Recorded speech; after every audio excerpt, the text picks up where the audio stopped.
नमस्ते मित्रों, व्रत पूजा त्यौहार चैनल में आपका बहुत बहुत स्वागत है। कैसे हैं आप सब? आशा करती हूँ आप सभी सुखी और संपन्न होंगे। आज मैं आपको माघ मास के 5वें अध्याय की कथा सुनाऊंगी। दत्तात्रेय जी बोले, हे राजन, माघ मास से उत्पन्न बड़ा आश्चर्यजनक प्रभाव सुनो। भृगु वंश में उत्पन्न ऋषिका नाम की एक कल्याणी ब्राह्मणी थी। बाल वैधव्य के दुख से दुखी होकर उसने विंध्य पर्वत के नीचे रेवा नदी के तट पर अमरकंटक स्थान पर घोर तप किया और सदाचार से व्रतिनी होकर विष्णु भगवान में लीन हुई।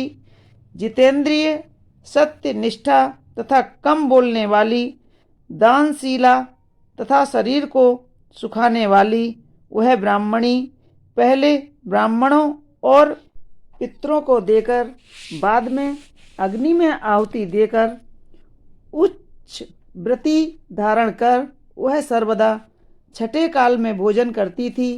वह कठिन से कठिन व्रत आदि करती हुई रेवा के किनारे अपना समय व्यतीत करती रही। हे राजन, इस तरह बलकल धारण कर इस दानशीला ने संतोष के साथ रेवा और कपिल नदियों के संगम में 8 वर्षों तक संपूर्ण माघ स्नान किया और उसी तीर्थ में तप में लीन होकर मृत्यु को प्राप्त हुई। माघ स्नान के पुण्य प्रभाव से वह विष्णु लोक में आनंद पूर्वक 4000 वर्ष पर्यंत निवास करती रही। फिर सुंदर और उपसुंद नामक असुरों के नाश करने के लिए ब्रह्मा ने उसको तिलोत्मा नाम से ब्रह्मलोक में उत्पन्न किया। वह अपूर्व सुंदरी, बिना योनि की स्त्रियों में रत्न स्वरूपा, देवताओं को भी मोहित करने वाली अप्सराओं में उत्पन्न हुई। उसे ब्रह्मा जी ने आश्चर्य से देखकर आज्ञा दी कि हे मृगनयनी, तुम शीघ्र ही दैत्यों को नष्ट करने के लिए जाओ।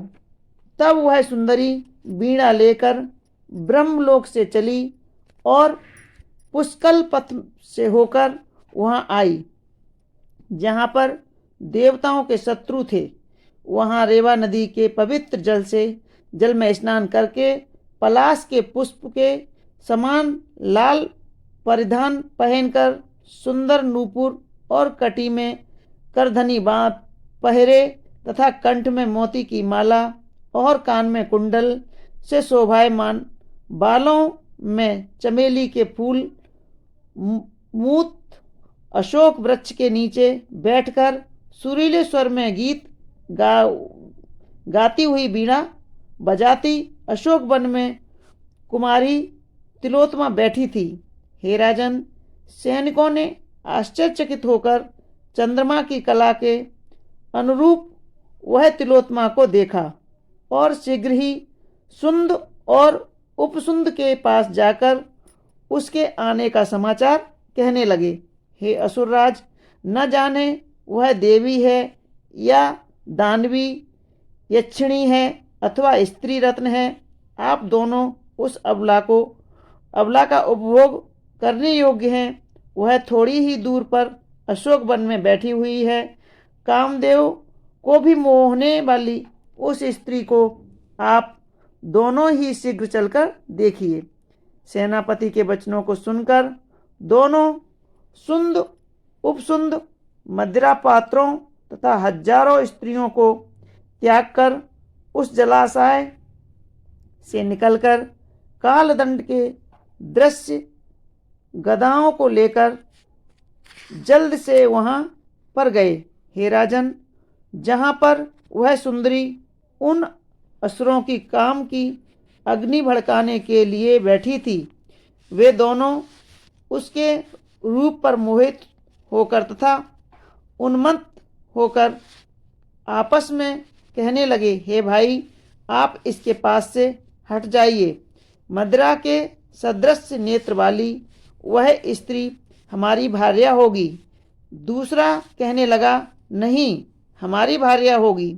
इस प्रकार उन्मत्त गज के सदृश काल के वशीभूत होकर वे दोनों आपस में गदा प्रहार करने लगे और आपस में प्रहार करके वे दोनों मरकर पृथ्वी पर गिर पड़े। इन दोनों को मरा देखकर सैनिकों को बड़ा कौतूहल किया। काल रात्रि के दृश्य सदृश यह कौन है? हाँ, यह क्या हो गया? इस प्रकार दैत्यों के कथन को सुनकर वह तिलोत्तमा उनको पर्वत से गिराती हुई एवं दसों दिशाओं को प्रकाशित करती हुई आकाश में देव कार्य करके वह ब्रह्मा जी के सामने चली गई। तब संतुष्ट होकर ब्रह्मा जी ने कहा, हे चंद्रबदनी, मैंने तुमको सूर्य के रथ पर स्थान दिया है। जब तक आकाश में सूर्य स्थिर है तब तक तुम नाना प्रकार के भोगों को भोगो। हे राजन, वह ब्राह्मणी उत्तम अप्सरा होकर अब भी सूर्यलोक में माघ स्नान का फल उपभोग कर रही है। इसलिए हे राजन, श्रद्धावान मनुष्यों को उत्तम गति प्राप्त करने के लिए मकर सूर्य में स्नान करना चाहिए, जिससे सभी पुरुषार्थ प्राप्त होकर सभी पापों का विनाश होता है। दक्षिणा सहित सभी यज्ञ भी इसकी बराबरी नहीं कर सकते। हे राजेंद्र, तीर्थ में स्नान करने के समान पापों का विनाश कर संसार में कल्याण करने वाला और अंत में स्वर्ग को देने वाला अन्य कोई कार्य नहीं है। बोलो विष्णु भगवान की जय। दोस्तों, यह थी माघ मास के 5वें अध्याय की कथा। आपको हमारी कथा कैसी लगी हमें कमेंट्स बॉक्स में ज़रूर लिखें और हमारे वीडियो को लाइक करें, शेयर करें और सब्सक्राइब अवश्य करें। धन्यवाद।